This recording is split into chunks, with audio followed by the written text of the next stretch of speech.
అందరికీ నమస్తే అండి. మనం నిన్నే మాట్లాడుకున్నాం. వైసీపీ అంటేనే సైకోల పార్టీ. జగన్మోహన్ రెడ్డి కానించి కింద స్థాయి నాయకుల వరకు అందరూ సైకోలే. ఈ సైకోగాళ్ళు ఎక్కడైనా ఏదైనా ఒక ప్రమాదం జరిగినా, లేదంటే ఎక్కడైనా ఏదైనా ఎవరికైనా జరిగితే బాధితుల పక్షాన కాకుండా నిందితుల పక్షాన పోరాటం చేస్తారు. మనం చూసిందే అది. నిన్న సిదిరప్పలరాజుని అరెస్ట్ చేయగానే జగన్మోహన్ రెడ్డి ఒక ట్వీట్ ఏసేసాడు. అలా ఎలా అరెస్ట్ చేస్తారని చెప్పేసని. ఇవాళ కారుమూరి వెంకటరెడ్డి కూడా ఒక వీడియో మాట్లాడాడు. ఎంత విచిత్రంగా మాట్లాడుతున్నారంటే ఒకసారి వినిపిస్తా వినండి. మీరు ఆరంభించారు, దానికి వైఎస్ఆర్ కాంగ్రెస్ పార్టీ ముగింపు పలుకుతుంది. సరే, ఖచ్చితంగా మీరు తీసుకున్న గోతుల్లో, మీరు పెట్టినటువంటి అక్రమ కేసుల్లో భవిష్యత్తులో మీరే కూరుకుపోతారు. ఈ తెలుగుదేశం నాయకులు గుర్తుపెట్టుకోండి. సరే, మాజీ మంత్రుల్ని, మాజీ మంత్రి కొడుకులని, మాజీ స్పీకర్లని శుద్ధపూసల కాదురా సవట. సిద్దిరప్పలరాజు ఏమి శుద్ధపూస కాదు, వాళ్ళ కొడుకేమి శుద్ధపూస కాదు, ఆ మాజీ స్పీకర్ తమ్మినేని సీతారాం ఏమి శుద్ధపూస కాదు. ఏం చేశాడు తమ్మినేని సీతారాం? మళ్ళీ చెప్పమంటారా మమ్మల్ని? క్లియర్గా చెప్తా విను.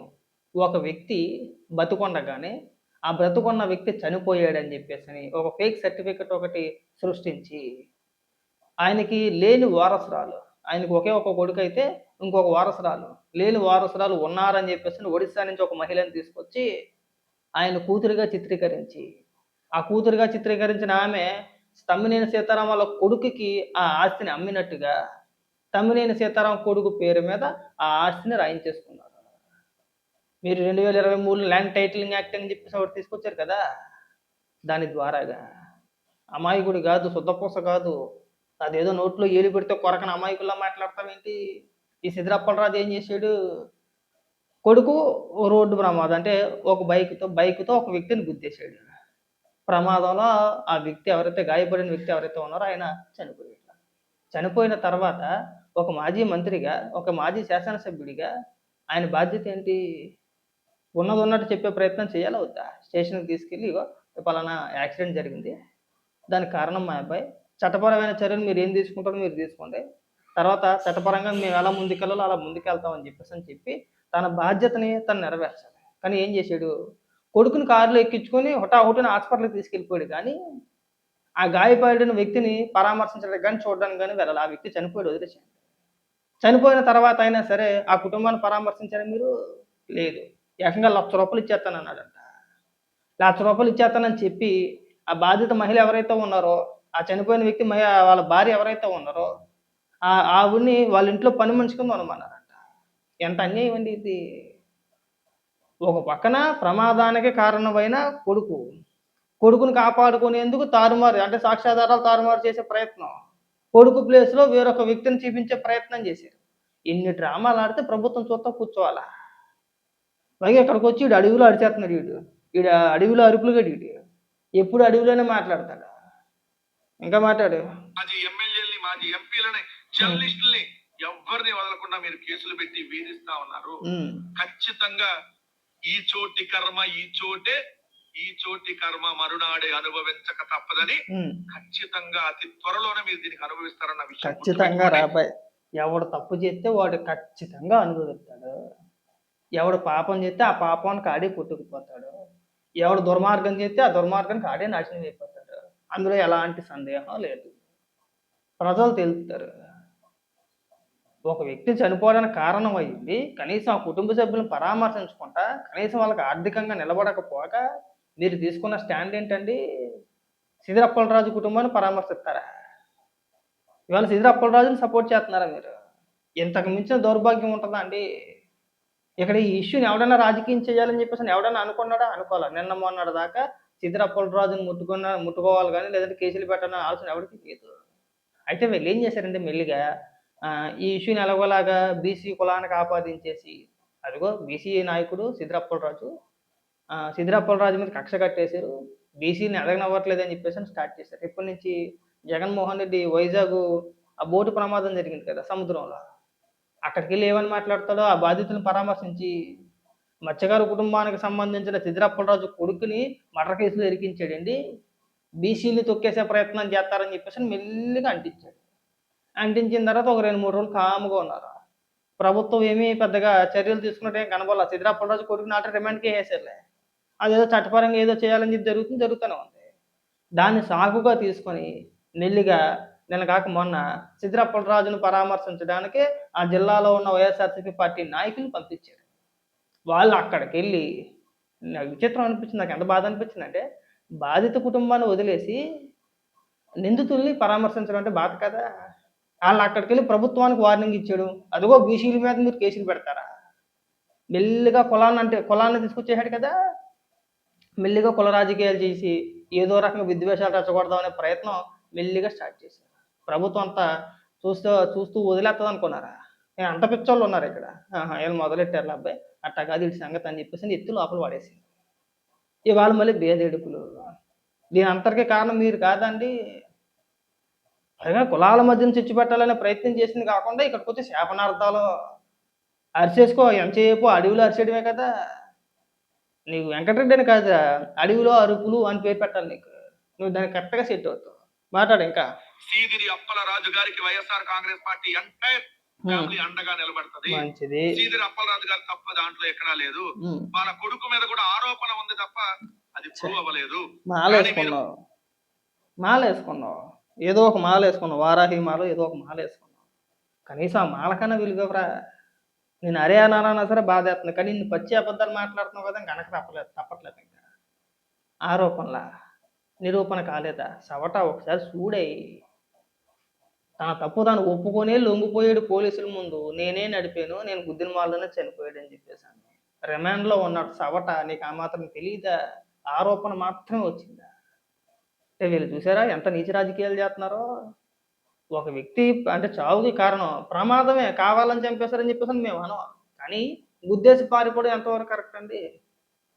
ఇప్పుడు హిట్ అండ్ రన్‌కి చాలా కఠినమైన సెక్షన్‌లు ఉన్నాయండి. అది పెద్ద నేరం అది.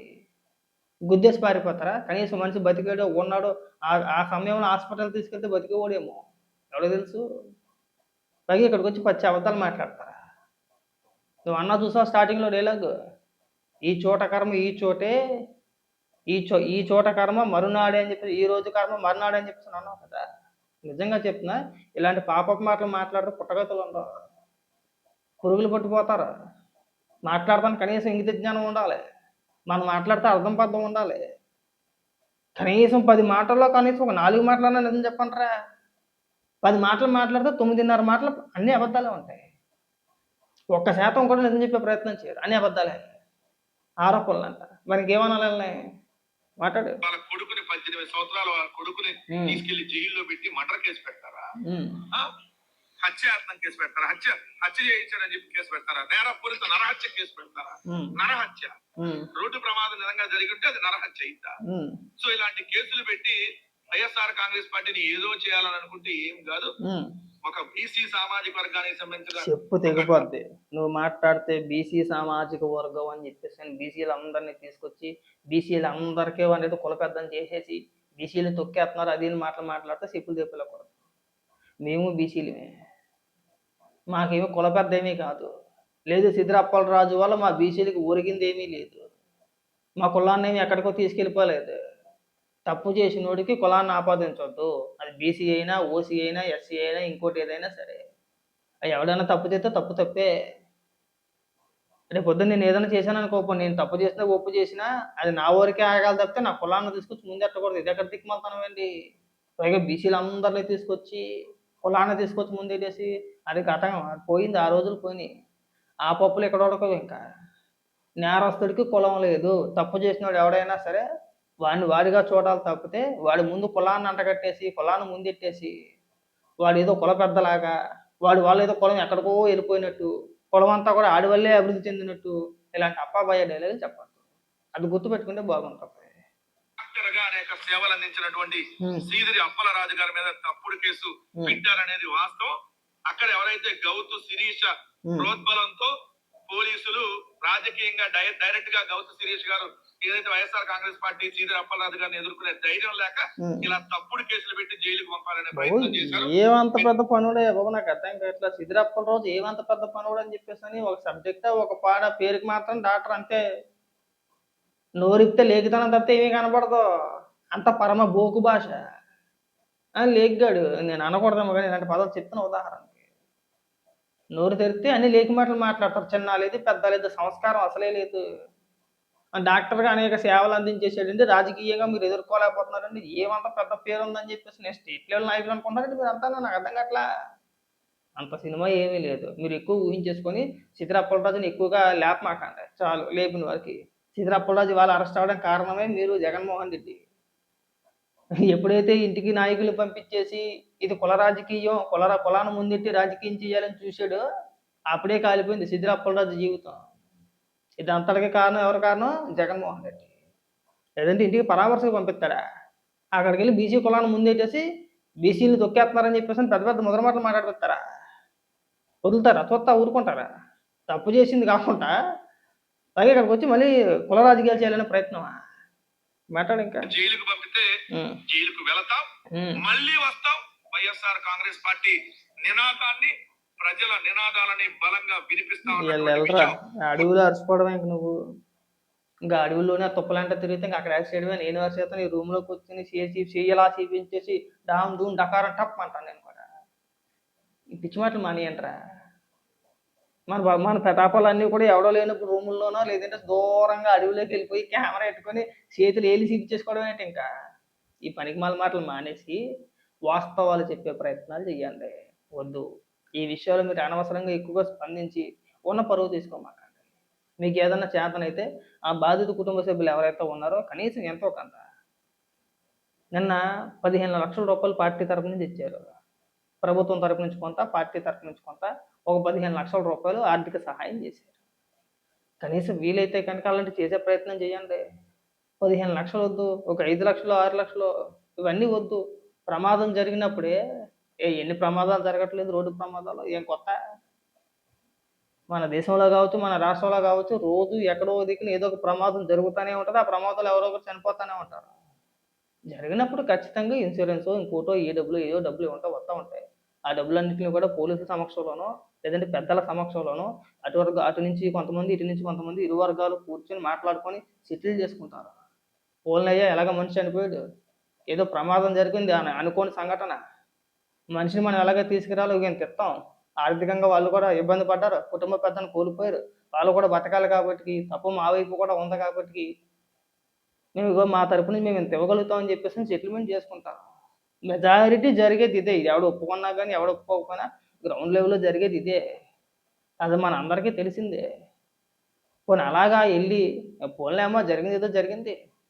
ఇద్దరు పిల్లలున్నారు. ఆ ఇద్దరు పిల్లల పేరు మేము ఎంతో కొంత డిపాజిట్ చేస్తాం. నీకు సరిగ్గా ఇల్లు లేదు కదా! ఇగో ఖర్చులకి ఇంత ఇత్తాం మేము. అవసరమైతే ఎంతో కొంత ఒక 5,00,000, 6,00,000 పెట్టి ఇల్లు ఏదైనా కట్టిస్తాం. సింపుల్‌గా అయన్నీ వద్దు. ఓ ₹10,00,000 ఇచ్చేసొచ్చేత్తే అయిపోతుంది.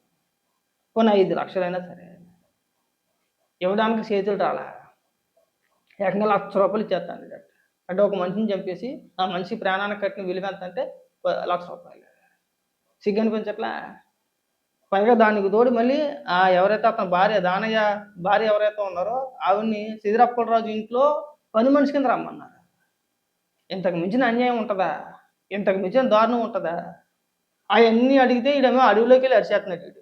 అడవిలో అరుపులు, పెద్ద పెద్ద కేకలు, ఏలిలా చూపిచ్చి, ఏలిలా చూపిచ్చి, ఎలా చూపిచ్చి, ఎలా చూపిచ్చి, ఎలా చూపిచ్చి, ఎలా చూపిచ్చి ఏటిది? క్రికెట్ స్టేడియంలో ఎంపైర్ అనుకుంటున్నావేంటి నువ్వేమన్నానా? ఇంక ఈ మాటలు మానేత్తే బావుంటదబ్బాయి. జనాలు మీ మొఖాన ఊసేత్తన్నారు తుప్పుకుమని చెప్పేసని. ఒకసారి నేను జగన్మోహన్ రెడ్డి ఒక ట్వీట్ ఏసాడు చూసుకో ఒకసారి. ఒక్కడు మీ తరపున మిమ్మల్ని సమర్థిస్తూ ఒక కామెంట్ పెడితే ఒట్టు. అందరూ మిమ్మల్ని పచ్చి బూతులు తిట్టడమే. ఆ సాక్షిలో కావచ్చు, ఆ సాక్షి టీవీలో డిబేట్‌లో కావచ్చు. కనీసం ప్రజల నుంచి వచ్చే స్పందన ఏమొత్తుందో కనీసం అది కూడా చూసుకోరా అండి? ఎలాగ మన పేటీఎం ఇంకా కొన్ని కొన్ని సందర్భాల్లో వాళ్ళే నయ్యం. వాళ్ళు వాస్తవాలు ఒప్పుకుంటారు. ఇలాంటి విషయాల్లో కొన్నిసార్లు తలదూర్చరు. మీరు మరీ నిశానిగాల్లో ఉన్నారు. కాస్త తెలుసుకొని మాట్లాడితే బావుంటది.